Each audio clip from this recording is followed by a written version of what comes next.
तर हे बघा मित्रांनो, आपण ट्रे घेतला आणि हुमिक ॲसिड परत बुरशीनाशक द्रावण तयार केलं आणि त्या द्रावणामध्ये आपण रोपं निर्जंतुकीकरण घेतले आणि रोपं निर्जंतुकीकरण घेतल्यानंतर हे आपल्या लागवडीसाठी तयार झाले.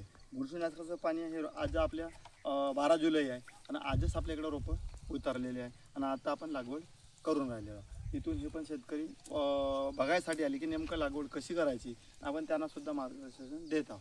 त्यांचं नाव? हॅलो भाऊ, मी मंडळवरून आलो आहे, मुक्काम पोस्ट मंडळ, तालुका कुई, जिल्हा नागपूर. तिथून आलो आम्ही यांच्या बगीच्यामध्ये पाहण्यासाठी लागवड कशी करतात आणि कोण्या पद्धतीने करतात, कोणता रोप आहे ते विचारपूस करण्याकरता आलो आम्ही. तर मित्रांनो, आपल्याकडं हे पिंक तैवान म्हणून व्हेरायटी आहे आणि हे ट्रेमधील रोप आहे.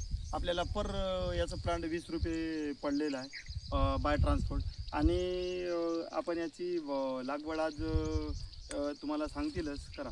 तर हे असं बुरशीनाशकमध्ये ट्रे बुडवून आपण पूर्ण ट्रे बुडवा चांगला एकदा असं, आणि असं झालं निंदी करून आपण असं पाण्यातून बाहेर जाऊन लागवड करायला पाहिजे. रोपं सावलीतच ठेवायला पाहिजे, पाणी मारून रोपांची लागवड करायला पाहिजे. धन्यवाद.